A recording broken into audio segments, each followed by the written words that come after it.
desire and wanting and going for stuff and just actually living in your truth versus being in fear and limitation and lack. My name is Jack and welcome to States Unlocked. It's the place to learn about social psychology, human behavior, and also learn practical tips on how you can improve your life.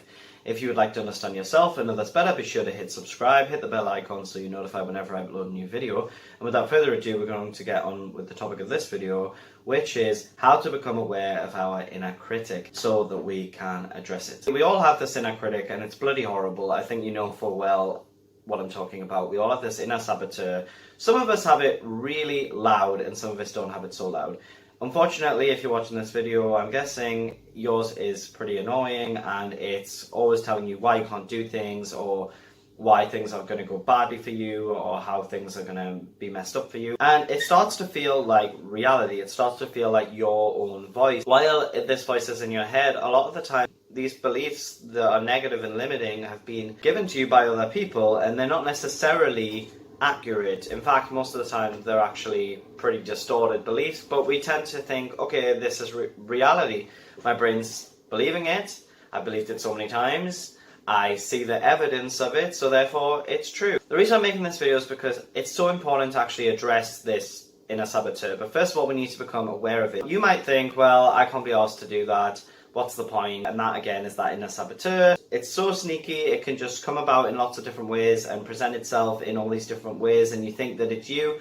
But again, it is not. The reason I'm telling you this is because life is so short. Now, I really want you to hear the words I'm saying when I say life is so short. A lot of us feel immune to this, you know. We say, oh, life's so short, but you don't actually really grasp the concept of how short life is until a lot of the times, sometimes it's too late, or sometimes you get a wake-up call because you hear bad news about someone else, or you get bad news yourself, and by that point, there isn't all that much time to actually start living your life, and start living from a place of actual desire and wanting and going for stuff and just actually living in your truth, versus being in fear and limitation and lack. If you deal with this, please know this is not just you. People hide this. People try to make out like everything's perfect, especially on social media, because we have this part of the ego that, you know, wants to create this persona and be like, this is who I am, and, you know, I'm cool, I'm whatever the hell someone identifies with, the image they want to present. But that is just a fraction of who we are as people, you know. We are made up of lots of different things, beliefs, fears, lots of different life experiences, traumas, you know, all the relationships we've had. We're not just some shiny pictures on Instagram or TikTok or wherever it may be, or YouTube.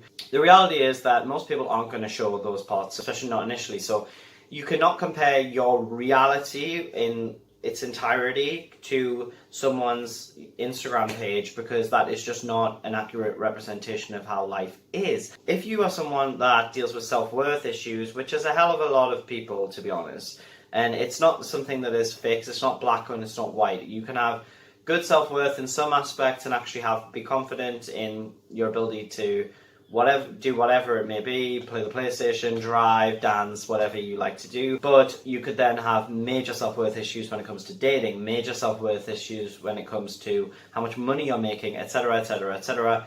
The list is actually endless. It's so important to become aware of this inner saboteur, because then we can actually start to notice the voice going on inside of us and be mindful of it and actually choose to not engage with it, not to follow the thoughts, the automatic thoughts, and just go with those suggestions. The reason this is so important is because beliefs can be hard to change, but a lot of the times they're hard to change because we aren't asking ourselves the right questions and we are not actually engaging with reality and ourselves in any different way than we have been doing. We've just been doing the same thing, singing the same tune, humming the same old story. It's just not good for us and it's a waste of our life. Ultimately, you have a life in which you can make many choices. You can make many choices that will be beneficial to you and actually propel you forward, or you can make choices that are going to keep you stuck or make you go backwards and basically keep you small. If you choose to be small, this is a very safe bet, but who the hell wants to live a safe life?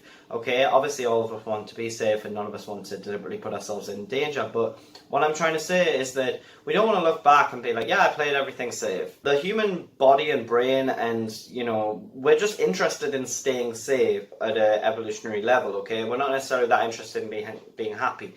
I'm not talking about our conscious selves, I'm talking about our nervous system is just interested in survival, okay? So this is very at odds with actually becoming happy and things like that. Human beings don't necessarily know what makes them happy. They have not actually learned how to decipher what's making them happy and what's not making them happy. A prime example of this is, people go on Instagram all the time, even though it doesn't necessarily make them happy. They do it anyway because they are getting validation from it and they're getting something from it, but they're not questioning, is this actually making me feel good and happy?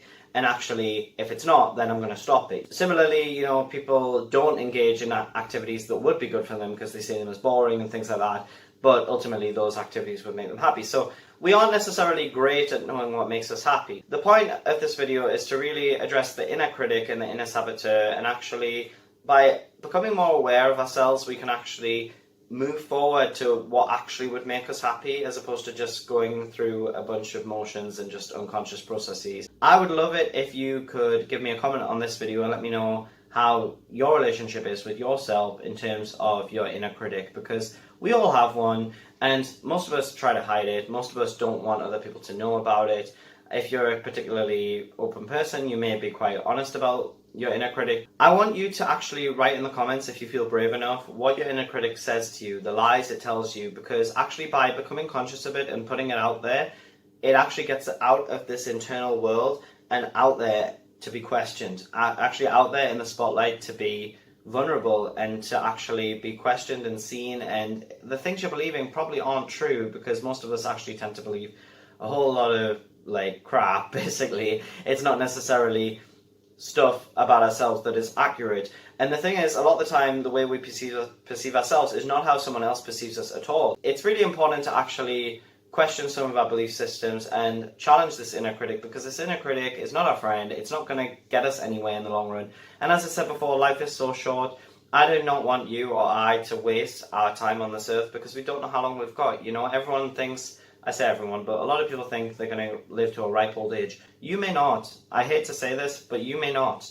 I may not. We just don't know.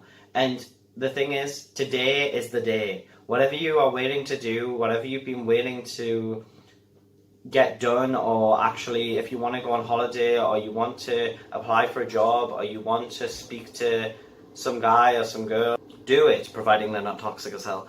Just do it. Do it. Please do not wait, because the thing is, we wait because we believe we have time, and you don't necessarily have the time. And I hate to be so brutal about this, but it's so true, and I want this to be a wake-up call if you're watching it, because we all need these wake-up calls once in a while, and far better get this kind of wake-up call than a horrible wake-up call, which unfortunately inevitably in life, we're going to be blindsided by things, and it's really difficult at times, because those things are going to rock our world. They're going to completely turn our world upside down. And sometimes we may not always be left with the opportunities that we had at one time that we were taking for granted. So we need to actually use our minds in the best way possible, try our best to actually direct our beliefs into a good direction that is going to fuel us and propel us forward. Please don't get ahead of yourself with things. Just take things one step at a time. Start to actually journal and get to know your inner critic, because we all have one, as I've said, and it is a pretty horrible thing, but we need to actually start to notice it and notice when it is at the steering wheel and when it's not, because if we don't become aware of this, it's just going to automatically take the steering wheel all the time, and we are going to live an unhappy life. We're not going to be happy with the lives we're living, and we're not going to particularly like ourselves. This is something, as I said, we all deal with. Please don't feel alone if you are dealing with this. It's not necessarily something that will stick around forever in a huge way. We'll always have this inner critic to a degree, but you can definitely quiet the voice, and I hope this video has helped. If you've liked this video, please like the video. It really helps me out, and it really helps my engagement rates, which helps people to see the video, which I would really love. And if you could subscribe if you'd like to, that'd be great. Comment on the video as well, and I will see you on the flip side. Ciao for now.